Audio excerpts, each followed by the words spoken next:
Bonjour tout le monde. Alors aujourd'hui, prochain épisode, épisode 6 de Pas d'histoire sans histoire. Aujourd'hui, on va vous parler des conflits européens, le conflit napoléonien qui a débuté en 1803 et ses conséquences économiques sur le bas et le haut Canada. Alors bienvenue à Pas d'histoire sans histoire.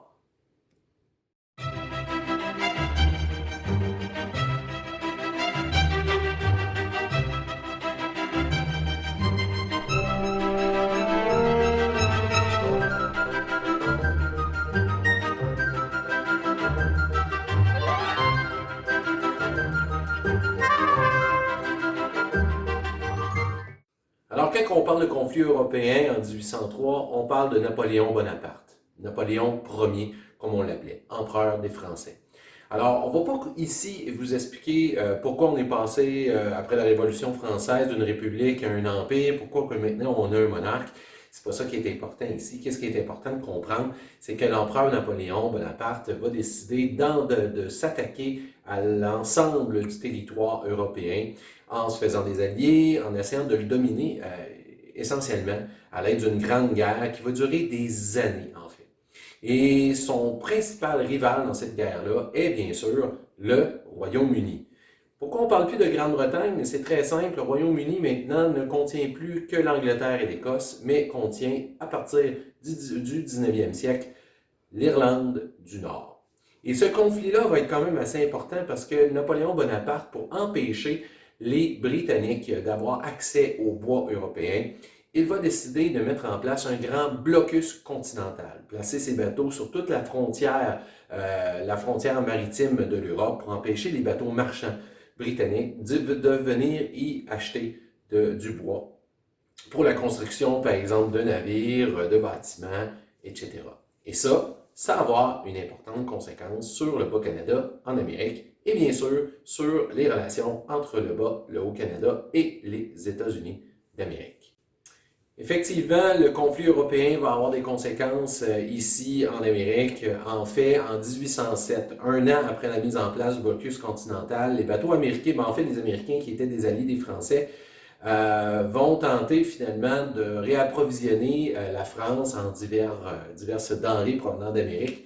Et le Royaume-Uni, les bateaux de guerre britanniques vont les empêcher de se rendre jusque sur le continent européen.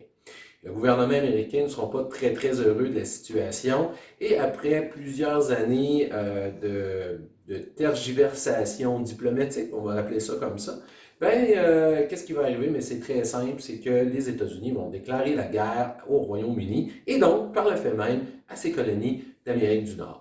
Il va y avoir des importants combats, une liste de combats qui vont surtout se dérouler au Haut-Canada et aux États-Unis eux-mêmes. Et le conflit va durer jusqu'en 1814, lorsque les forces britanniques vont réussir à prendre la capitale américaine, Washington, et à incendier la Maison Blanche. Et oui, la Maison Blanche que nous avons présentement aux États-Unis n'est pas la version originale, mais une pâle copie d'un bâtiment qui a brûlé en 1814. Et suite à ça, les Américains n'auront pas le choix de signer un accord de paix. Mais les guerres napoléoniennes ont des conséquences très, très, très, très, très importantes et justement au niveau économique. En fait, le Royaume-Uni n'aura pas le choix, à partir de 1806, suite au blocus continental napoléonien, de mettre en place des mesures protectionnistes ou des politiques protectionnistes pour essayer d'avoir accès le plus rapidement possible à des matières premières tels que le bois et le blé pour nourrir la population, mais pour la construction d'un navire de guerre notamment. Et ces politiques protectionnistes-là, l'une des principales dont on parle souvent dans le cours d'histoire, c'est les Corn Laws. Justement, ces mesures protectionnistes-là vont encourager la croissance de l'industrie du bois au Bas-Canada au 19e siècle et bien sûr, l'agriculture, en fait la culture du blé au Canada. Mais on va se concentrer sur la croissance de l'industrie du bois au Bas-Canada au 19e siècle grâce à ça.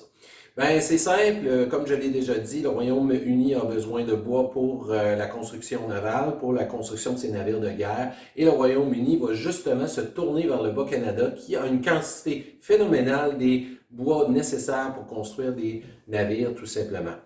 Et donc, pour ce faire, dans ses politiques protectionnistes, il va mettre en place un tarif préférentiel pour le bois canadien. C'est-à-dire qu'il va demander aux marchands britanniques d'acheter au prix fort le bois canadien et l'obliger à acheter du bois canadien pour favoriser le développement de cette industrie-là dans sa colonie d'Amérique du Nord. Et par le fait même, beaucoup d'investisseurs britanniques vont décider de développer le commerce du bois au Bas-Canada et parmi ceux-ci, il y a William Price. Bien, le développement de l'industrie du bois, bien, quand on parle d'industrie du bois, on parle d'un processus bien clair. On a premièrement des chantiers forestiers dans lesquels on va avoir des bûcherons qui vont aller bûcher du bois, qui vont préparer les bio. Et bien sûr, on a le transport du bois qui va se faire soit par bateau, soit par les rivières. Hein, on va faire la drave qu'on appelle.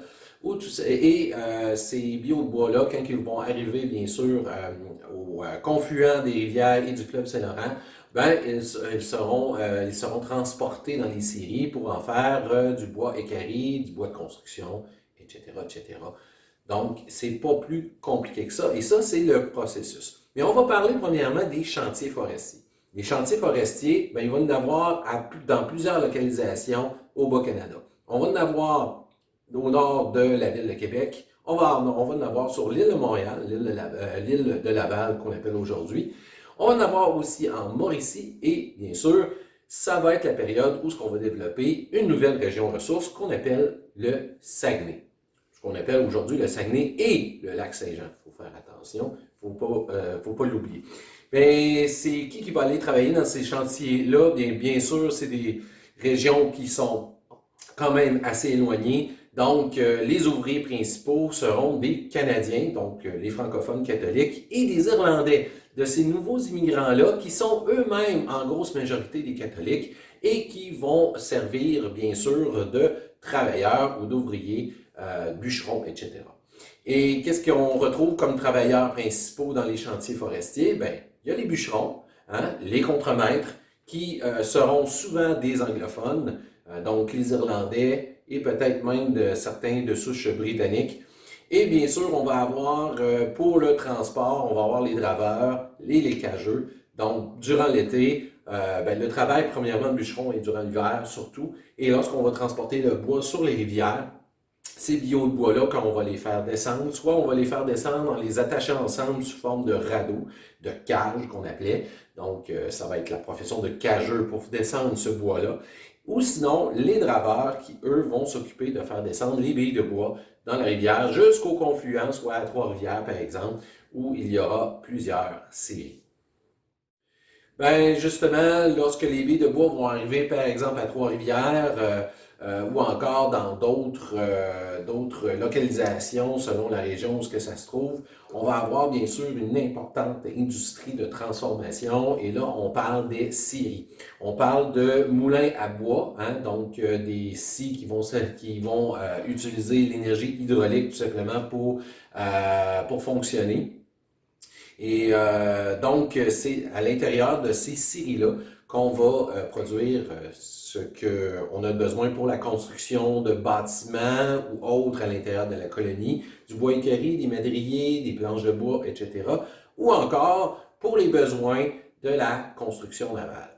Et d'ailleurs, il faut rappeler qu'à Québec, par exemple, sur la rive sud de Québec, il y a un chantier naval qui existe depuis l'époque du régime français, qui est toujours là et qui va construire d'ailleurs des navires de guerre pour l'Empire britannique. Alors, pas beaucoup de construits à cet endroit-là, mais il va en avoir quand même quelques-uns. On va construire aussi des navires marchands, il ne faut pas l'oublier, des navires marchands qui vont être très, très, très utiles pour le bon déroulement de l'économie de l'Empire et bien sûr, la colonie. Bien, le développement de l'industrie du bois au Bas-Canada va avoir d'importantes conséquences diverses. Parmi ces conséquences, bien, premièrement, le commerce des fourrures est en déclin. La compagnie de la baie d'Hudson va absorber en 1821 d'ailleurs la compagnie du Nord-Ouest. Qu'est-ce qu'il faut savoir, c'est que le commerce des fourrures ne fonctionne plus ou moins bien durant cette période et ça va être l'industrie du bois qui va prendre la place et qui va devenir la principale activité économique de la colonie. Il va y avoir aussi, grâce à l'industrie du bois, une augmentation de l'influence de la bourgeoisie d'affaires britannique. On s'entend, les investisseurs dans l'industrie du bois sont des investisseurs britanniques et donc vont faire automatiquement partie de cette bourgeoisie-là. Notamment, on parle de William Price ou encore un autre personnage dont on a parlé et qui est très important pour le paysage montréalais, c'est-à-dire John Molson.